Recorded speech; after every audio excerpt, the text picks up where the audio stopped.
안녕하세요. 저는 올해 34살 여성입니다. 저는 30살부터 3년간의 기억이 통째로 없어요. 아니, 그 이전의 기억들도 많이 사라졌습니다. 제가 사랑하는 사람들, 좋아했던 추억들, 그리고 끔찍했던 사건들까지요. 저는 30살에 큰 교통사고를 당했습니다. 제가 탄 차는 가드레일을 들이받고 도로 옆 5m 높이의 도랑으로 빠졌죠. 큰 사고였어요. 차는 완전히 박살이 났고 급하게 사고 현장으로 달려온 사람들은 차 안을 보고는 경악을 했다고 합니다. 그 사고의 결과는 처참하고 끔찍했죠. 간신히 살아난 제가 다시 죽고 싶을 만큼이요. 저는 그 사고로 식물인간이 되었습니다. 3년간이요. 눈을 떠보니 병원이었어요. 제가 눈을 떴을 때 제 주변에 많은 의료진들과 남편 그리고 친정엄마가 있었죠. 축하드립니다. 하늘이 남편분의 정성에 감격해서 기적을 내려주셨네요. 이곳저곳에서 기적이라는 단어가 들려왔어요. 박수를 치는 사람들도 있었죠. 깨어난 이후에도 한동안 병원에 있었는데 저를 보는 사람마다 그 말을 하더군요. 기적이라고요. 그리고 그 앞에는 꼭 따라 붙는 말이 있었어요. 남편의 지극한 정성 때문이라고요. 네, 제가 소생한 건 기적이었습니다. 어디서 본 적이 있습니다. 1년 동안 의식을 찾지 못하는 식물인간의 회복 가능성은 1% 미만이라고요. 그런데 제가 그 낮은 확률로 기적적으로 깨어난 것입니다. 하지만 깨어난 이후 제 삶은 지옥 그 자체였어요. 충격적인 사건의 진실을 알게 된 저는 한동안 왜 나를 깨웠느냐고 신을 원망했죠. 그냥 그날 사고로 죽어버렸어야 했다고요. 살아있는 이 지옥에서 고통을 받을 바에는요.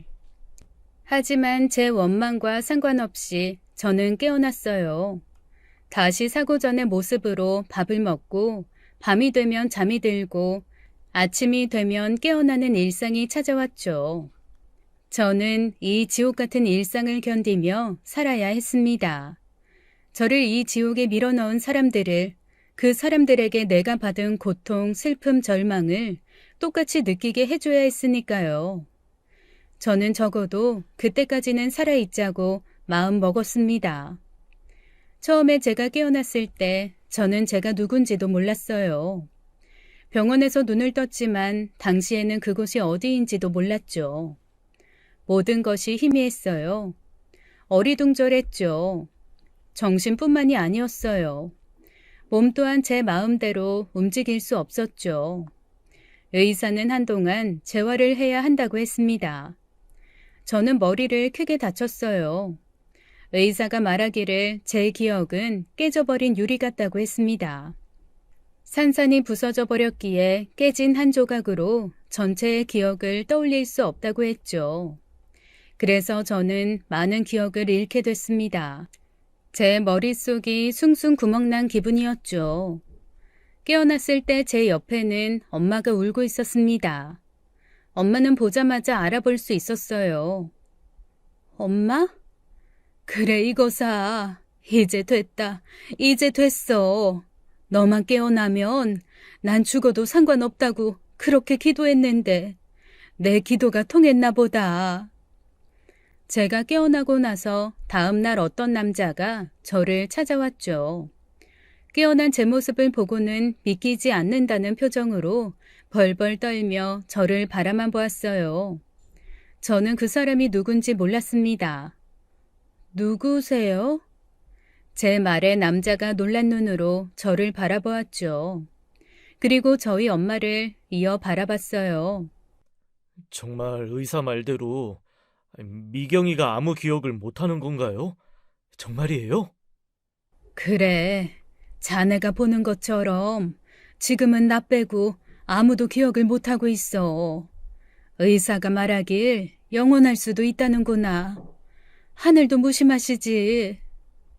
그리고 이내 엄마는 눈물을 흘렸어요. 이거사, 네 남편을 못 알아보면 어쩌려고 그래.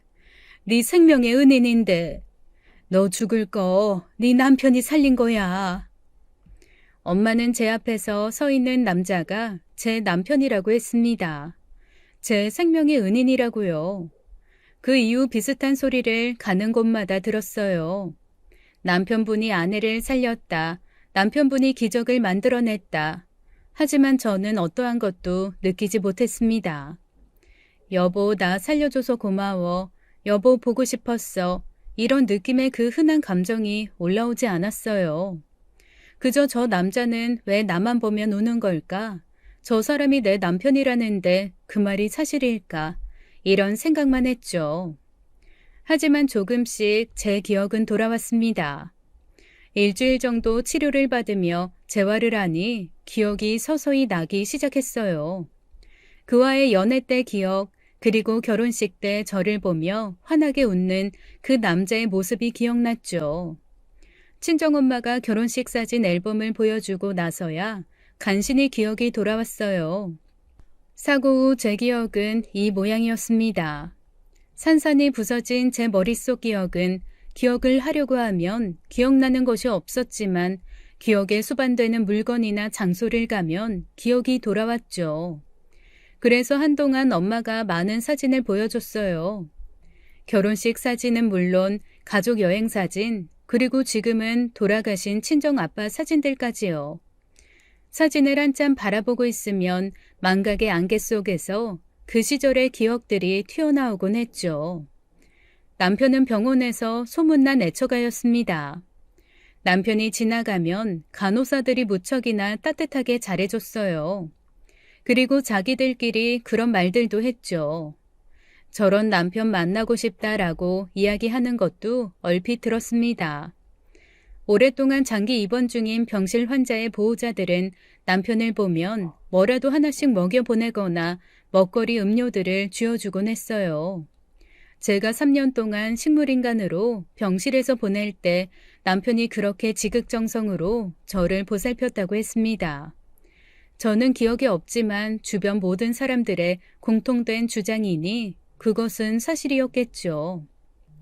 하지만 그 사실로 인해 제 마음에 남편을 향하는 사랑의 기억이 되살아나지는 않았어요. 이상했어요. 남편이 제게 다가오면 저도 모르게 몸을 돌려 외면했고 손길이라도 닿으면 소스라치게 놀라며 남편 손을 뿌리쳤죠. 그때마다 남편은 저를 슬픈 눈으로 바라만 보았어요. 너도 정말 해도 해도 너무한다. 박서방한테 어찌 그렇게 매정하게 굴어. 다른 사람도 아니고 네가. 병원에서 사람들이 네 흉을 얼마나 보는 줄 알아? 자기 생명 갈아 넣어서 아내 살려줬더니 고마워할 줄도 모른다고. 네가 아직 기억이 안 돌아와서 박서방이 낯설어서 그러는 거면 적어도 박서방한테 냉정하게만은 굴지 마라. 그런 취급받을 사람 아니야. 친정 엄마의 말에 제 감정 속 무언가가 망가져 있구나 생각을 했습니다. 그래서 의도적으로 남편에게 다정하게 말했어요. 오늘도 와주셔서 감사합니다. 그동안 보살펴 주셔서 감사합니다. 그 사고에서 저를 구해주셔서 감사합니다. 라고요. 하지만 아무리 노력을 해도 남편의 손길이 제 몸에 닿을 때는 구토감까지 밀려와서 뿌리칠 수밖에 없었죠. 그래, 천천히 하자. 힘들게 기억 되살리지 마. 내가 지금부터 처음부터 다시 시작하는 마음으로 당신한테 다가서면 되지. 우리 신혼 때처럼. 그러니까 기억 되살리려 너무 애쓰지 마. 저의 그런 행동에 남편은 기분이 상할 법도 했지만 언제나 웃으며 제게 괜찮다고 말해주곤 했습니다. 친정엄마 말에 의하면 우리는 인구부부였다고 했어요. 언제나 다정하게 무엇을 하든 함께하는 세상에 둘도 없는 예쁜 커플이라고 했죠. 제가 사고를 당하고 1년이 지나도 깨어나지 않자 의사들은 모두 깨어나기 어렵다는 의견을 냈다고 했습니다. 병원비도 무시 못할 수준으로 계속 나왔고요. 친정엄마는 저의 성년 후견인이 되어 제 남편과 당시 식물인간인 저를 이혼시키려 했다고 했습니다.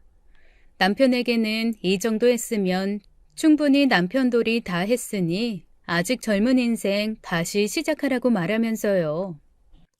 저 절대 미경이 포기 안 해요, 어머니. 10년이고 20년이고 100년이고 깨어날 때까지 포기 안 합니다.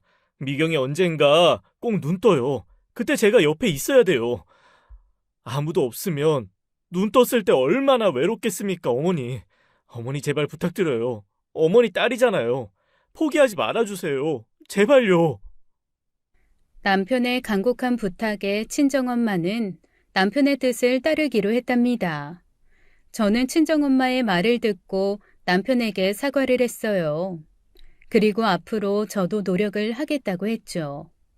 이 남자가 나를 그렇게 사랑해줬고 나도 이 남자를 사랑했다면 다시 처음부터 사랑을 쌓아나가도 이전처럼 서로 많이 사랑하는 관계로 바뀔 거라 믿었어요. 적어도 그때는 그렇게 믿었습니다. 병원에서 3개월 정도 있다가 집으로 돌아왔습니다.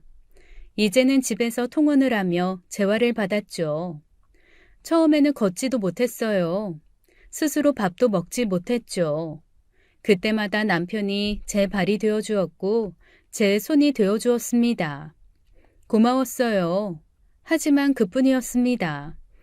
제가 머리로 아무리 노력을 해도 제 몸은 여전히 남편을 밀어냈고 제 가슴에서는 사랑의 감정이 생기지 않았죠. 어딘가 제가 잘못되고 있다는 기분이 들었어요. 그래서 6개월 정도 재활을 받고 저 혼자 일상생활이 가능해졌을 때 저는 심리상담을 받으러 다녔습니다. 제 망가진 몸만큼 정신에도 문제가 있다고 생각해서였죠. 환자분 남편분과 연애 결혼하셨다고요? 네, 저한테 조금 남아있는 기억이랑 친구들 말을 들어보면 남편이 저를 고등학생 때부터 짝사랑해서 10년을 따라다녔대요. 어쩌면 그게 문제일 수도 있겠네요. 남편이 저를 짝사랑으로 시작한 게요?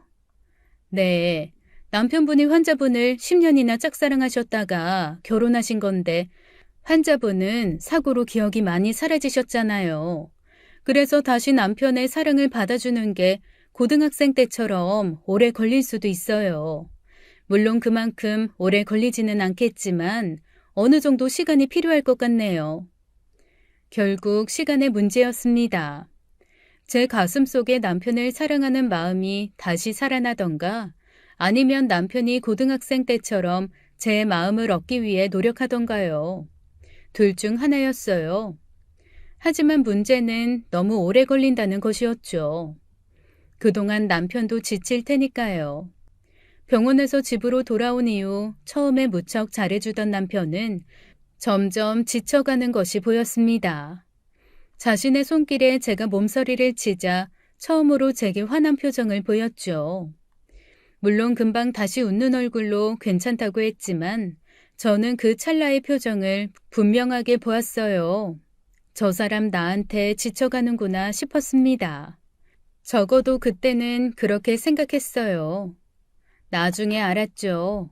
저에게 그리고 남편에게 끔찍한 다른 비밀이 있었고 그 때문에 저를 저렇게 바라본다는 것을요. 아무튼 저도 정말 노력했어요. 되도록 차갑게 굴지 말자고요. 그리고 제 기억을 되살리는 일도 재활만큼 꾸준하게 했습니다. 친구들을 찾아가서 만나보기도 하고 이전에 일을 했다던 직장도 찾아가 보았죠. 그러면서 생각지 못했던 예전의 제 모습들을 찾아갔어요. 그러던 어느 날이었습니다. 여보, 사고 전에 내 사진들이 없네. 결혼식 때 사진은 있는데 그 이후에 사진들이 하나도 없어. 혹시 다른 곳에 보관했어? 어? 사진들. 미안. 우리가 사진을 별로 안 좋아해서 찍은 게 별로 없네. 별로 없는 게 아니라 단 한 장도 없다니까. 당신 핸드폰에는 우리 사진 없어? 미안해. 우리 그러지 말고 지금부터 사진 많이 찍자. 지금부터 찍는 사진은 의미가 없었습니다. 옛날 사진들을 보며 기억을 되살리려고 한 거니까요. 정말 이해가 안 갔어요. 결혼식 이후 우리 부부가 찍은 사진이 없었습니다. 단 한 장도요. 친정엄마 말처럼 우리 부부가 그렇게나 인고 부부였다면 사진을 안 찍었다는 것이 말이 안 되었어요. 사고 나기 전에 내가 쓰던 핸드폰은 어디 있어? 거기엔 내가 찍은 사진들이 많이 있을 텐데. 핸드폰? 사고 나면서 망가져서 버렸어. 남편에게도 우리 사진이 없고 제 핸드폰은 그 사고로 망가져서 버렸다는 말이었죠. 남편과 결혼 생활을 기억할 만한 어떠한 단서도 찾지 못했습니다. 기억을 끄집어낼 수 없어 너무나 답답했죠. 그러다가 그 주에 친구를 만났어요. 제 가장 친한 친구인 소미였죠. 대학교 친구였는데 제가 노력을 하지 않고 기억해낸 몇 안 되는 사람 중 한 명이었습니다. 그만큼 이 친구와 추억이 많았어요.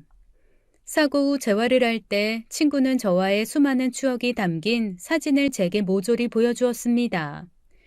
그래서 그 사진들을 보며 저는 옛날 기억들을 모조리 되찾고 있었어요.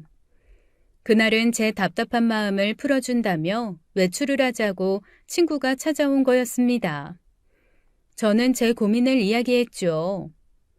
너무 이상해. 주변에서는 내가 남편이랑 굉장히 사이가 좋았다고 하는데 난 전혀 기억이 안 나. 무엇보다 결혼 생활하면서 찍은 사진이 단 한 장도 없고. 원래 형부가 사진 찍는 걸 싫어했어. 그래서 너 결혼 생활 중에 우리 다 같이 만나면 형부는 우리 사진을 찍어주기만 했지 본인이 찍히진 않았어. 왜? 왜 사진 찍는 걸 싫어해?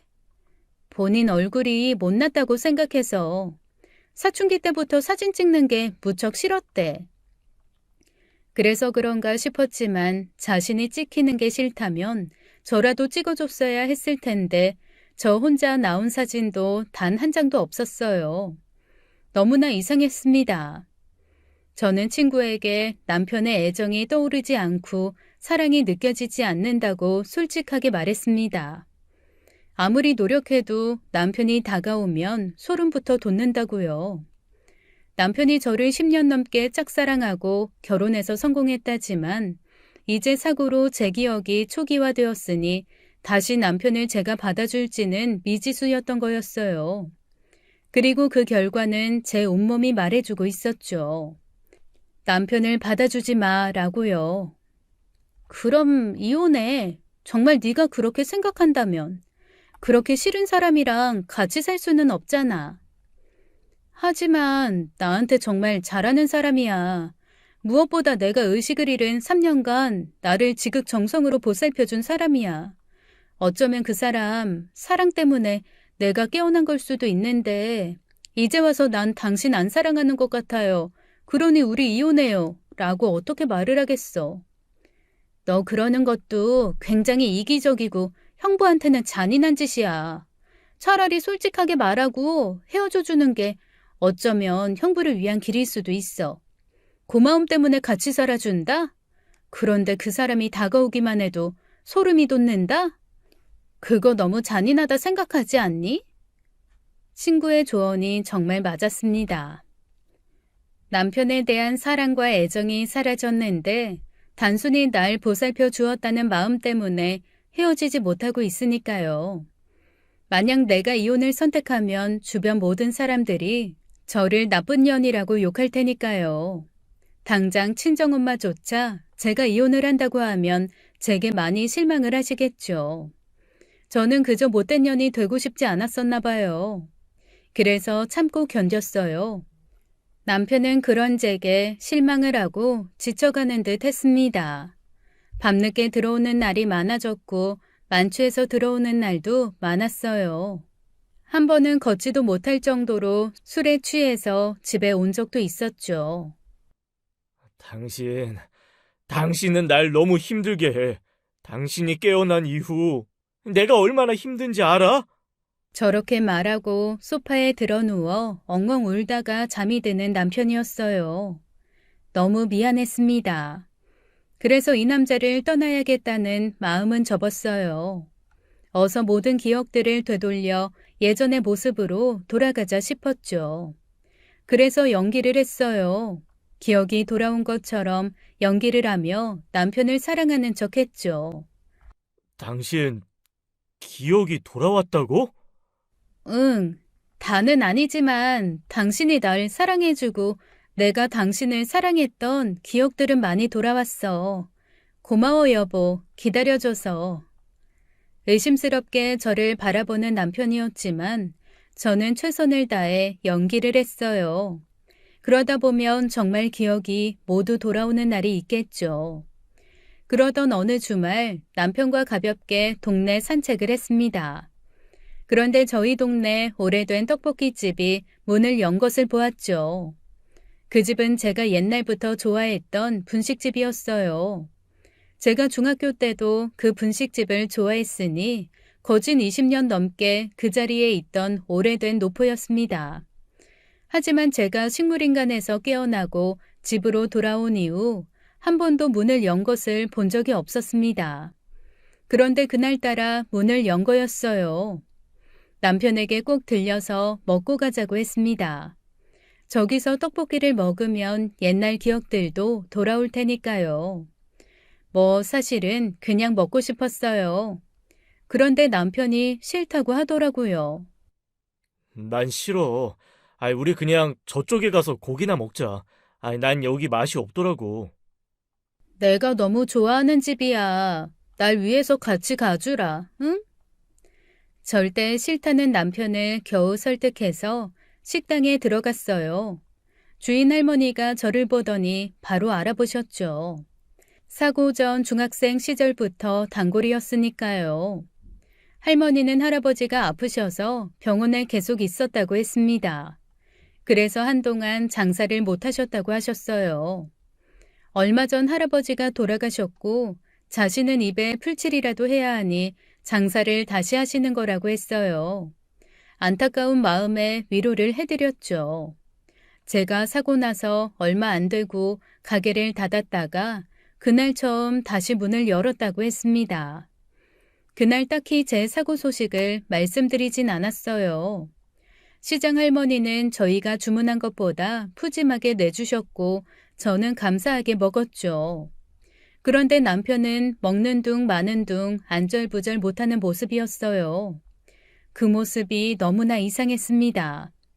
꼭 가시방석에 앉은 듯 할머니 눈치를 계속 보더군요.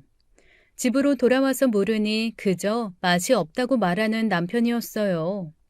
결국 새벽에는 체해서 계속 화장실을 들락거리더군요. 그래서 나중에는 떡볶이집에 갈 때 남편을 데리고 가지 못하고 저 혼자 갔어요. 그런데 저 혼자 두 번째 방문했을 때 할머니께서 이상한 말씀을 하셨죠. 저번에는 둘이 같이 왔길래 내가 말을 못했는데 부부싸움이 칼로 물베기라지만 어떻게 다 용서한 거야? 요즘 젊은 사람들은 그런 거 못 참고 산다더만. 새댁은 어찌 용케 참고 사네. 네? 무슨 말씀이세요, 할머니? 그 일전에 우리 집에서 밥 먹다가 싸우고는 그냥들 나갔잖아. 저랑 남편이요? 그럼 누구겠어? 그렇게 남편을 잡더니 이제는 용서한 거야? 할머니의 말은 너무나 충격이었습니다. 제가 사고 전 남편과 가게를 찾았었는데 그때 음식을 먹다가 남편과 크게 싸웠다는 거였어요. 제가 먹던 떡볶이 그릇을 남편 얼굴에 던지고 난리도 아니었다는 것이었죠. 아니 싸운 이유를 왜 나한테 묻누? 싸우다가 나가버려서 나도 자세한 건 모르지. 뭐 대충 들어보니 남편이 바람을 피웠다고 새되게 의심하더만. 할머니의 말을 들으니 그날 일이 기억이 나기 시작했어요. 조각난 기억이었지만요. 당시 저는 남편의 바람을 의심했고 남편은 절대 아니라고 부인을 하는 상황이었죠. 저는 집으로 돌아가 남편에게 따져 물었습니다. 중간중간이 비어있는 기억이었지만 그때의 기분은 분명하게 살아나고 있었어요. 내 남편이 바람을 피우고 있다, 이렇게요. 당신, 나 사고 전에 바람났었지? 그게 무슨 소리야? 어디에서 이상한 소리 들은 거야? 떡볶이집 할머니가 다 말해줬어. 그날 우리 싸운 일까지. 그래서 내가 그 집 가기 싫었던 거야. 그 할머니가 괜히 이상한 말을 하는 사람이니까. 동네에서도 유명해. 뻥쟁이 할머니라고. 아니, 나 분명하게 기억나. 당신 바람났던 거. 그건 당신의 터무니없는 의심이었어. 결국 내 결백이 입증됐는데 당신이 기억을 못하는 거잖아. 언제까지 이럴 거야? 내가 바람이 났다면, 만에 하나 그런 거라면 당신을 3년이나 기다렸겠어? 언제 깨어날지도 모르는 사람을 병원에서 하염없이 기다렸겠냐고. 남편 말이 맞았어요. 순간 화가 나서 논리적으로 생각하지 못했죠. 그때만큼은 남편이 바람을 피웠다라는 기억과 감정이 선명했거든요. 하지만 그게 사실이라면 남편이 식물인간이 된 저를 보살펴 줄 리가 없었습니다. 이혼을 하고 내연녀와 떠났으면 되는 일이니 저의 사고가 오히려 남편에게는 호재였겠죠. 하지만 남편은 그렇게 하지 않았습니다. 너무 답답해서 그래. 미안해. 조각나서 떠오르는 기억들이 그런 단편적인 것들이었고, 그때 내 감정은 당신이 바람난 게 확실하다고 나한테 말하고 있었어. 우리가 그렇게 사이좋은 부부였다면 왜 사진이 단 한 장도 없는 건데? 그것도 나는 너무 이상하단 말이야. 다 이유가 있어서 그런 거야. 당신을 위해서 그런 거라고. 제발 기억을 끄집어내려고 하지 마.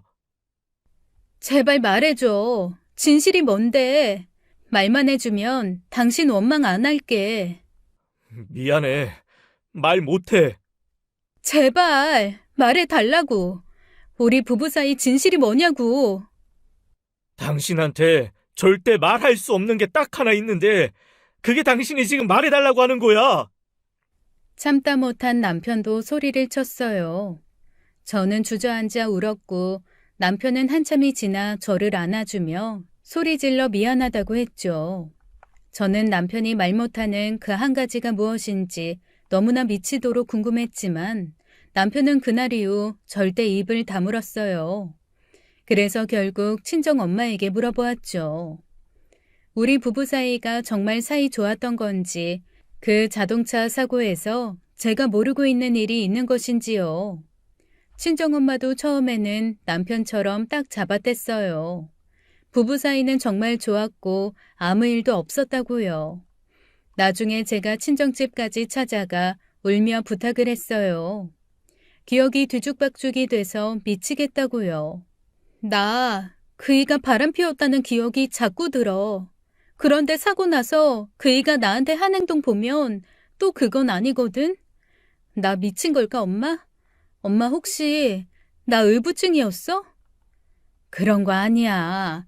네 잘못도 아니고 박서방 잘못도 아니야. 그냥 사고였어. 그러니까 지금처럼 살아. 다시 행복하게 너희 둘이서만 잘 살면 되는 거야. 알았지? 다른 생각하지 말고.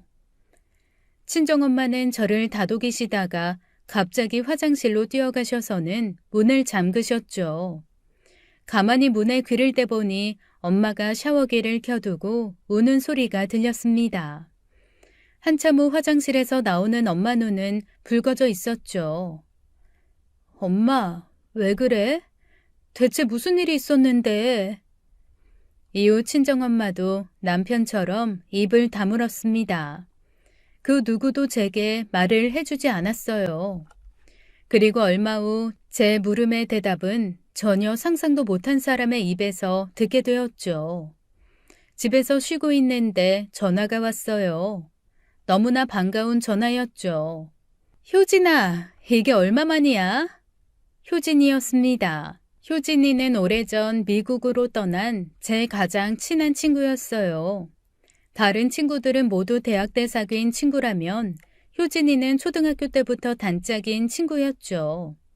거리가 거리인지라 미국으로 떠난 이후에는 1년에 한 번도 못 보던 친구였어요. 효진이는 제 사고 소식도 몰랐다고 했습니다. 다만 제가 갑자기 연락이 끊겨서 궁금하기도 하고 섭섭해하기도 했대요. 전화 연락은 당연히 안 됐고 메일을 보내도 답이 없었으니까요. 그러다가 얼마 전 우연한 기회로 제 소식을 들었다고 했습니다. 미국에서 일하던 효진이는 외로움을 달래기 위해 인터넷으로 한국의 작은 지역 소모임에 들었다고 했어요. 옛날에 효진이가 살았던 지역의 소모임이요. 그곳에서 마음이 맞는 남자를 만나게 되었고 서로 인터넷 전화를 하며 친해졌다고 하더군요. 그때 효진이가 제 생각이 딱 났다고 했어요. 마침 효진이가 들었던 소모임도 제가 살던 지역 모임이었기에 그 남자도 같은 지역 사람이었던 것이었죠. 그래서 그 남자에게 저를 찾아봐 달라고 부탁을 했고 효진이가 마침내 제 소식을 듣게 된 거였습니다. 소식을 듣자마자 저를 보기 위해 한국에 들어왔다고 하더군요. 바로 달려나가서 친구를 만났습니다. 미안해. 난 네가 사고가 난 줄도 모르고 원망하면서 지냈었어. 어떻게 그렇게 큰 사고가 난 거야? 내가 다 속상하다. 지금은 괜찮은 거야? 지금은 괜찮아. 많이 좋아졌지 뭐. 너 깨어났다는 소식 듣고 가진 거 다 털어서 비행기 표 사서 날아온 거야. 고마운 친구였어요. 전화로 안부를 물어도 되는데 제가 깨어났다는 소식에 한국행 비행기표를 구해서까지 달려온 것이었죠. 우리는 오랜만에 이런저런 수다를 떨었어요. 효진이에 관한 기억은 어릴 적 기억부터 노력 안 해도 다 기억나더라고요. 그러다가 효진이가 제 인생을 완전히 뒤바꿔버릴 말을 자신도 모르게 하게 되었습니다. 그 말을 듣고 저는 얼어붙을 수밖에 없었죠. 그런데 애기는 많이 컸겠다. 우리 미경이 닮아서 예쁘지? 아이라뇨? 효진이가 무슨 말을 하는지 못 알아들었죠. 어떤 아이의 안부를 제게 묻는지 몰랐습니다. 아이? 누구 아이? 미경이 네 아이지 누구겠어. 내가 아이가 있었어? 효진이에게서 갑자기 집에 일이 있어서 집에 가야 한다고 했어요. 나중에 다시 보자고 하고요. 급히 집으로 향했습니다. 아이라니요. 그제야 제 아이의 기억이 떠올랐습니다. 제가 낳아 젖을 주고 품에 안아준 아이의 존재가 생각이 났어요. 어떻게 내 아이까지 잊을 수 있었는지 제 자신이 끔찍하게 싫었습니다. 그런데 제 기억은 사라졌다고 하지만 제 아이는 도통 어디 갔는지 알 수가 없었어요. 병원에서 눈을 뜨고 한 번도 본 적이 없었으니까요. 무엇보다 남편도 친정엄마도 아이의 존재에 대해 한 번도 제게 말해준 적이 없었습니다. 저는 유일하게 아이가 어디 있는지 알 것이라 생각되는 남편에게 달려갔죠. 내 아이 어딨어? 언제까지 나를 속일 참이었어? 아이라니. 무슨 말이야? 나 그만 가지고 놀아. 다 알고 왔으니까. 어디까지 기억하는 건데? 어디까지 아는 건데? 나한테 아이가 있다는 거 알아. 그런데 지금 어디 있는 거야? 내 상태가 이래서 시댁에 맡겼어? 그런 거야? 그런 거면 이제 제발 데려와. 남편은 아이를 데려올 수 없다고 했습니다. 자신의 본가에도 아이는 없다면서요. 저는 급기야 이성을 잃기 시작했어요. 내 아이 어디 있냐고 소리를 질렀죠. 그때 누군가 초인종을 눌렀습니다. 남편이 나가 문을 여니 제 친구 소미가 와 있었어요. 네가 소리 지르는 거 밖에까지 다 들려. 그만해. 소리 안 지르게 생겼어? 나한테 아이가 있었는데 어쩜 그렇게 뻔뻔하게 다들 나를 속일 수가 있어? 당장 말해. 내 아이 어디 있는지. 친구 소미가 왔어도 저는 남편에게 화를 냈어요. 남편은 그저 식탁 의자에 앉아 고개를 숙이고 있었죠. 그만하라고. 네 아이는. 그때 남편이 번쩍 일어나 제 친구 뺨을 후려쳤습니다. 너무 갑자기 일어난 일이라 저도 놀라서 소리 지르던 걸 멈추었죠. 소미도 자기 뺨을 만지며 얼어있더라고요. 순식간에 벌어진 일이었어요. 적당히 해. 제게 말하는 건지 제 친구 소미에게 말하는 건지 알 수 없었어요. 다만 남편이 무척이나 화가 나 있다는 것은 알 수 있었습니다. 제가 되었건 소미가 되었건 이제 더 이상 자신을 화나게 하지 말라는 뜻이었어요. 소미는 뺨을 맞은 것에 대해 화가 났는지 제 남편에게 소리를 쳤죠. 언제까지 숨길 거야? 미경이도 이제 알 건 알아야지. 그만해. 내가 때가 되면 다 말한다고 몇 번을 이야기하냐? 그때가 언젠데? 대체 언제까지 기다려야 하는 건데?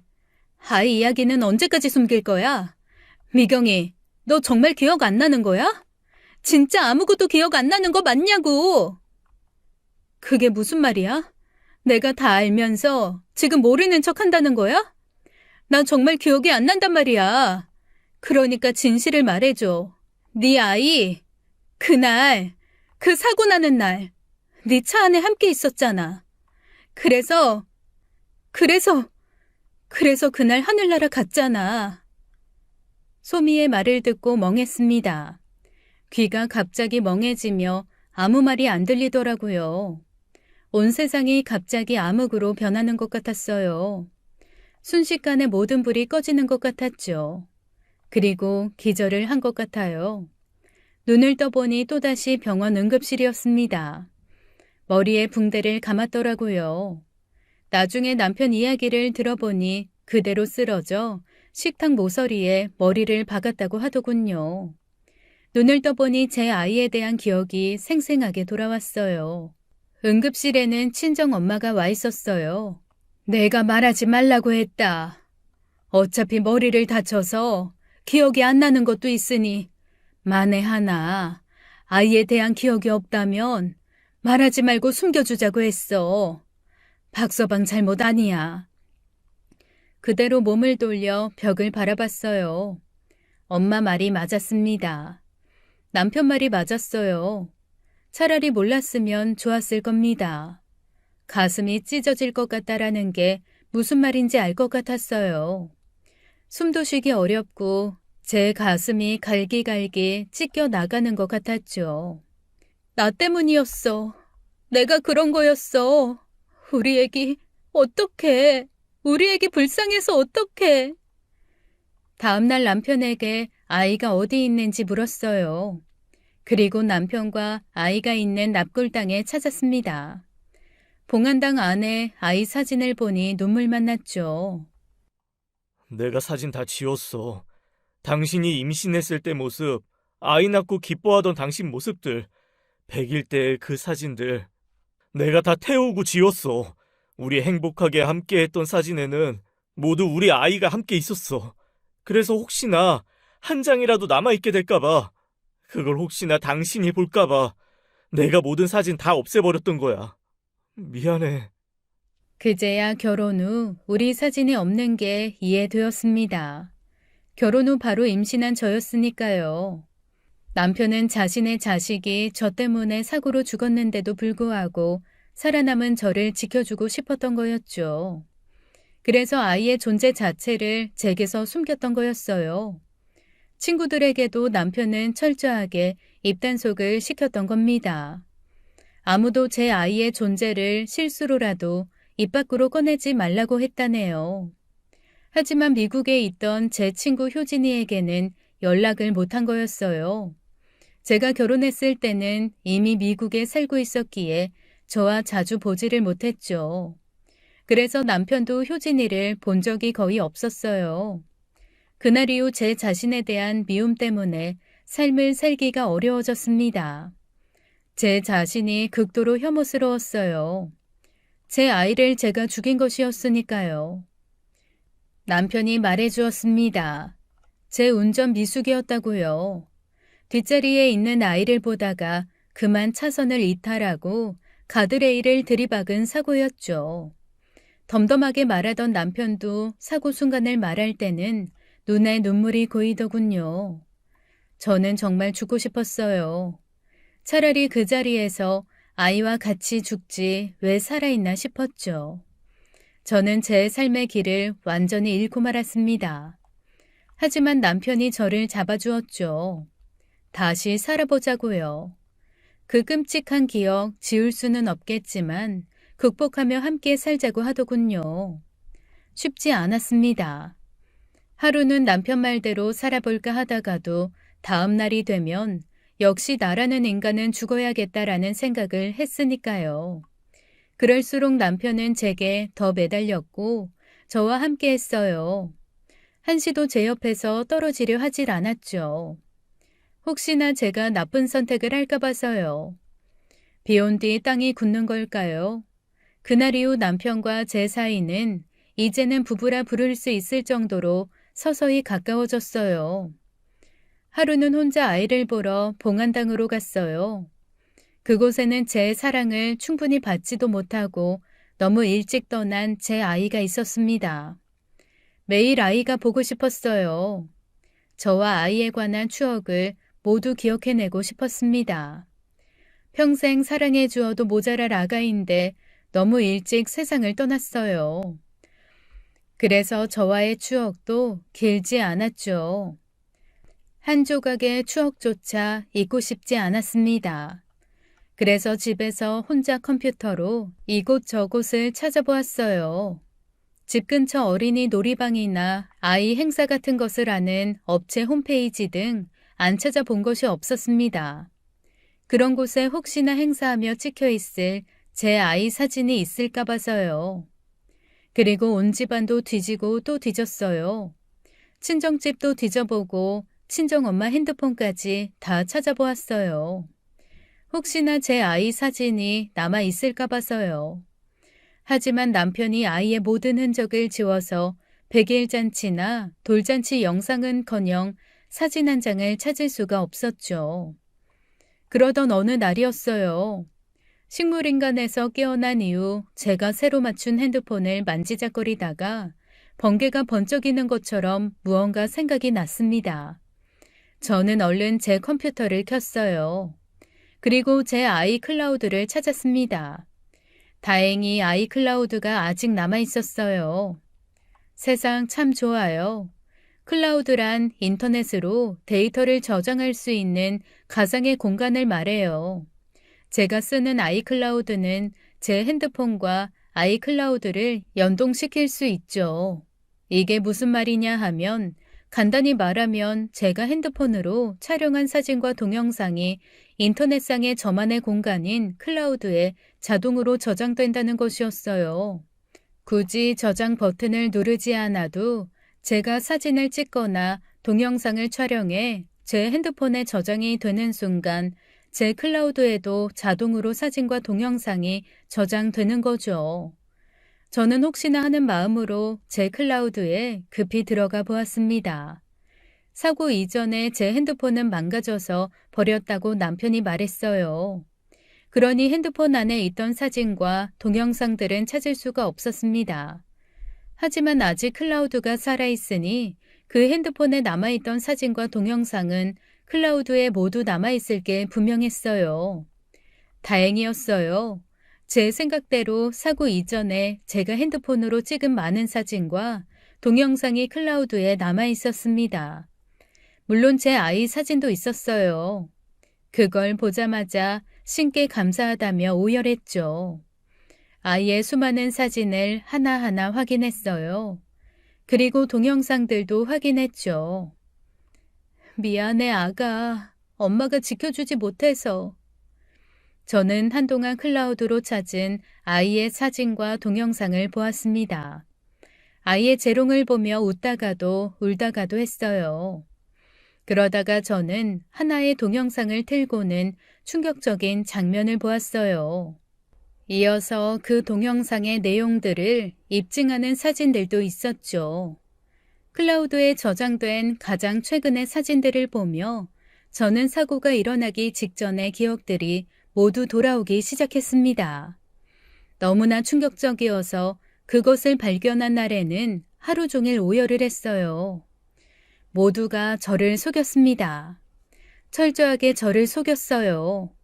모두 계산된 행동들이었어요. 그들의 가면 속에는 인간이 아닌 것들이 숨겨져 있었습니다. 이 세상에 인간이라 믿어지지 않았어요. 아니, 악마 그 자체였습니다. 그때 때마침 초인종이 울렸어요. 제 친구 소미가 찾아왔죠. 아직도 우울증 심해? 병원은 가본 거야? 내가 어디선가 봤는데 아이를 잃은 부모들은 모두 이혼을 한대. 계속 함께 있으면 아이 생각이 계속 나서 서로의 인생이 망가진다고 하더라. 너는 언제나 나를 보면 이혼을 하라고 하는구나. 항상 궁금했어. 왜 그러는지.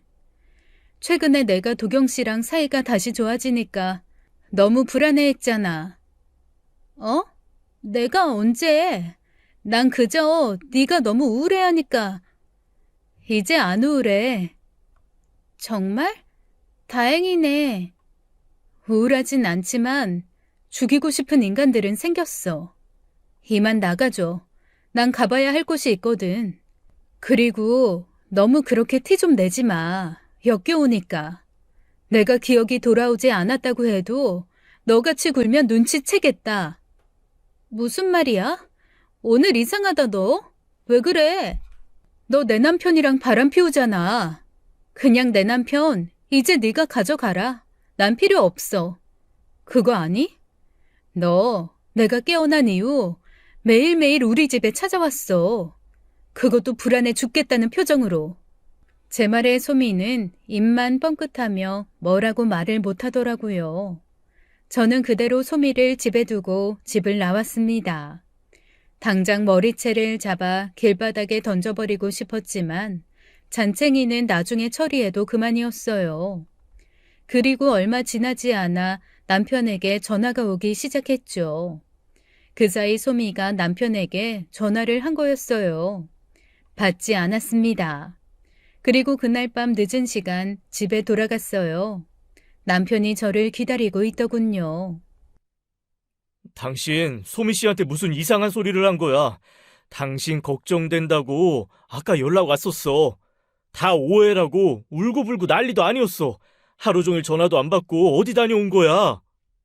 무슨 내 걱정을 해. 그딴 가식 이젠 정말 역겹다. 내가 죽어주면 당신이 더 좋은 거 아니었어? 나는 그렇게 알고 있었는데. 무슨 소리야. 내가 당신을 얼마나 사랑하는데 죽긴 왜 죽어? 저는 남편의 외침을 무시하고는 가방에서 서류를 한 장 꺼냈습니다. 이혼 서류였어요. 서류를 받아본 남편은 경악을 했습니다. 이게 지금 소미 씨랑 내 사이 의심하는 거야? 야, 김미경. 자꾸 이러면 나 화낸다? 닥치고 이제 우리 이혼해. 이렇게 당신 마주하며 이성적인 사람처럼 말하는 것도 나 지금 너무 힘들어. 나 미쳐버리기 전에 도장 찍고 내 집에서 당장 나가. 대체 뭐가 문제야? 대체 왜 그래? 기억이 또 이상해지는 거야? 막 이상한 것들 보이고 그래? 당신 아직 환자야. 내일 당장 정신과에 가보자. 당신 바람 피우잖아. 나 사고 전에도 피웠고 지금도 피우고 있고. 또 그 소리야? 아니라고 몇 번을 설명해? 저는 남편에게 인쇄한 사진들을 던져주었습니다. 제 클라우드에서 찾은 사고 전 사진들이었어요. 그 사진들은 남편과 제 친구 소미가 바람난 증거였습니다. 모텔을 함께 드나든다던가 서로 야한 농담과 관계 맺은 것에 관한 이야기가 담겨져 있는 카톡 내용을 제가 사진으로 찍은 것들이었죠. 이혼 소송을 위해 오랫동안 준비해둔 자료들이었어요. 그 사진을 보고 남편은 한동안 말을 못했습니다. 다 지난 일이야. 미안해. 그런데 다 정리했어. 당신이 기억이 안 나나 본데 사고 전에 나 소미 씨 다 정리했고 당신이 나 용서해줬다고. 제 볼에 저도 모르게 눈물이 흘러내렸습니다. 손으로 눈물을 닦았어요. 믿어줘 제발. 아이 생각해봐. 저번에도 말했잖아. 상식적으로 생각하라고. 내가 바람이 났다고 쳐. 바람 나서 당신이랑 헤어지려 했는데 당신이 사고가 나서 식물인간이 되었으면 나 그냥 이혼하고 소미랑 살면 끝이야. 안 그래? 그런데 안 그랬잖아. 당신 병원에 있는 3년간 당신 보살핀 사람이 누군데? 거짓말이 끝이 없어. 꼬리에 꼬리를 물고. 떠나지 않은 게 아니라 못 떠난 거겠지. 그럴 수밖에 없겠지. 이혼하면 내가 아빠한테 받은 유산인 이 집하고 돈들은 한 푼도 재산 분배로 나눌 수 없으니까. 안 그래? 그런데 내가 죽으면 반대로 다 네가 받을 수 있는 거잖아. 그래서 기다렸겠지. 식물인간으로 있다가 내가 죽기를. 제 말에 남편은 당황해하며 눈동자가 흔들렸죠. 또 다른 변명거리를 찾는 것처럼 보였어요. 아니야. 절대 아니야. 모두 오해야. 내가 3년이나 당신 간호했어. 내 덕분에 당신이 깨어난 건데 이렇게 은혜를 갚으면 안 되지. 안 그래? 내가 깨어날 수 있었던 건 당신 간호 때문이 아니야. 내가 살고자 했던 의지가 날 깨운 거라고. 이대로 니놈들이 잘 먹고 잘 사는 걸 두고 볼 수가 없어서라고. 저는 눈물이 나오는 걸 억지로 참으며 이를 악물었습니다. 그동안 세상 착한 애처가인 척하는 이 더러운 놈의 가면을 제가 완벽하게 벗길 수 있는 순간이었어요. 나 당신 바람난 거 나 다 이해해. 솜이? 예쁘잖아. 당신이랑 잘 어울리고. 그래, 남자라면 그럴 수 있어. 재산 욕심도 났겠지. 네 못난 재주로 평생 만져보지도 못할 돈이랑 집 내가 유산으로 상속받았으니까 얼마나 탐났겠어. 나만 죽으면 이거 다 네 거 되는 거니까 말이야. 그런데 말이야. 다음 말을 이어갈 수가 없었어요. 아무리 참으려고 해도 눈물이 쏟아졌거든요. 자리에서 벌떡 일어나 눈물을 참았죠. 그런데 어떻게 아빠라는 사람이 그래? 나한테는 그렇게 할 수 있다고 쳐. 그런데 당신 아빠잖아. 내 딸한테 그러면 안 되는 거였잖아. 당신 딸이기도 하니까. 네가 사람이니? 이 개새끼야. 제가 남편에게 제 핸드폰을 보여주었습니다. 클라우드에서 찾은 사고 직전의 영상이었어요. 차에는 저와 아이만 있었던 것이 아니었습니다. 그 자리에는 제 남편도 있었어요. 저는 남편과 내연녀 소미와의 일을 알고 남편에게 화를 내고 있었어요. 그때 일부러 제 핸드폰으로 영상 녹화를 시작했습니다. 당시 이혼 소송을 준비 중에 있었는데 그때 소송에서 유리할 수 있는 증거가 나올 수도 있을까 봐요. 왜냐하면 사고 당일 저는 너무 충격적인 것을 발견했었거든요. 제 핸드폰으로 녹화된 그날의 영상에 모든 것이 다 기록되어 있었습니다. 사고 당일 그 차에는 저와 제 딸만 타고 있는 게 아니었습니다. 무엇보다 제가 운전을 하고 있지 않았어요. 운전은 남편이 하고 있었죠. 너 솜이랑 바람난 것도 모자라 나 죽이려고 했니?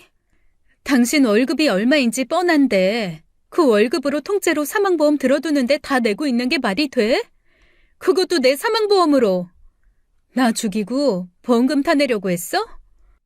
너네 뒷조사하냐? 내가 내 돈 어떻게 쓰던 네가 무슨 상관이야? 내 생명보험이니 당연히 상관 있지. 나 이거 이혼 소송에 다 증거로 낼 거야. 아니, 경찰에도 알릴 거야. 당신이 나 죽이고 보험금 타내려는 속셈이었다고. 그때였어요. 남편이 운전하다 말고 저를 쳐다보았습니다. 그 눈빛에서 섬뜩함을 느낄 수 있었죠. 뭐야? 뭐해? 천천히 가. 당신 뭐 하는 거야? 그만해. 미쳤어? 우리 딸도 타고 있다고. 남편은 갑자기 엑셀을 밟아 미친 듯이 속도를 내기 시작했습니다. 그리고 10초도 안 되어서 가드레일을 들이박았죠. 제가 타고 있던 조수석 쪽으로요. 영상에서는 차 사고가 나며 와장창 하는 박살나는 소리와 함께 비명소리가 들렸어요. 그리고 영상이 끊어졌죠. 남편은 사고 당시 크게 다치지 않았습니다. 에어백도 있었고 조수석이 있는 운전석 쪽으로 들이박은 사고라 저만 크게 다친 거였죠. 무엇보다 제 딸은 그 사고로 하늘나라로 떠났습니다. 운전석의 남편은 그 사고에서 크게 다치긴 했지만 걸어서 나올 정도였어요. 그리고 제 핸드폰을 찾아서는 강에다 던져버린 거였죠. 하지만 남편이 모르고 있던 사실이 있었어요. 아까 말씀드린 아이클라우드 기능이요. 제 핸드폰으로 촬영된 사진과 동영상은 자동으로 인터넷 서버에 저장이 되었습니다. 남편이 그걸 몰랐던 거였죠.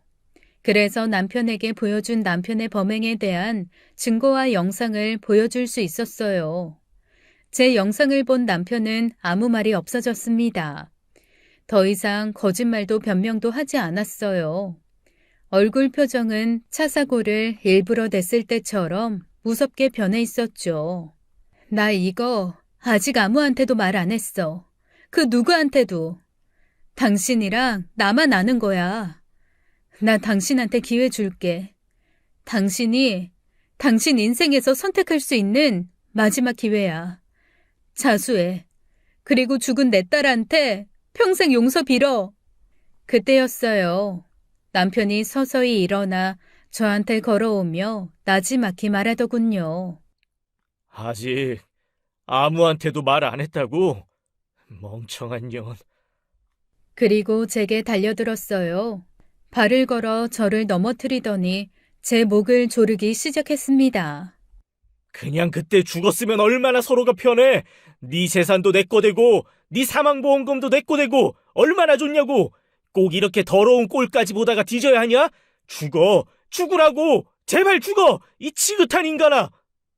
애처가 소리를 들으며 병원에서 제가 눈을 뜰 때까지 10년이고 20년이고 지키겠다고 말하던 남편의 본 모습이었습니다. 제가 식물인간으로 있는 3년 동안 죽어라 보험금을 내면서 얼마나 힘들었을까요? 아마 보험금을 내며 속으로 수천 번 외쳤겠죠. 식물인간으로 살지 말고 제발 죽어라면서요. 저는 목이 졸리는 순간 갑자기 그 생각이 나서 피식피식 웃었습니다. 웃어. 그래 웃어라. 곧 네 딸한테 보내줄 테니까. 그때였어요. 우당탕 소리와 함께 집 대문이 열리며 남자들이 들어왔죠. 그 소리에 놀라 남편이 제 목에서 손을 뗐어요. 그 순간을 놓치지 않고 저는 손에 잡히는 물건으로 남편 머리를 내리쳐버렸죠.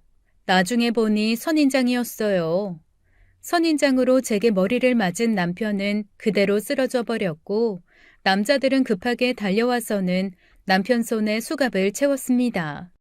박도경 씨, 살인 미수로 긴급 체포합니다. 당신들 누구야? 형사분들이었어요. 저는 낮에 변호사 사무실에 가서 이혼 소송을 진행했습니다. 그리고 이어서 경찰서로 향해서 남편의 범행에 대한 영상을 제출하고 고발했어요. 보험금 노린 범죄라는 건 입증이 어려울 것 같아요.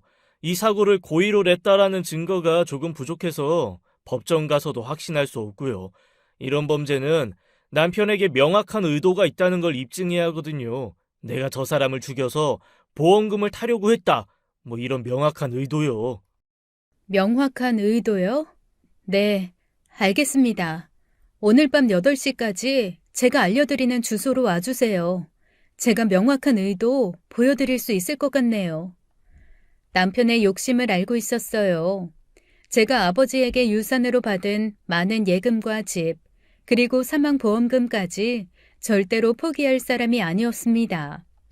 처음부터 포기하고 내연녀와 새살림 차릴 작정이었다면 언제 깨어날지도 모를 식물인간인 저를 3년이나 애처가인 척 연기를 하며 보살피진 않았겠죠. 이대로 제가 이혼을 진행한다면 유산으로 받은 재산은 분할받을 수 없을 테고 사망보험은 제가 해지를 할 테니까요. 그래서 남편의 범죄 영상을 보여주고 아무에게도 말을 안 했다고 했습니다. 그 순간 남편은 바로 이리의 이빨을 드러내고 제게 달려들었죠. 형사님이 말한 범죄의 명확한 의도를 보여준 것이었습니다.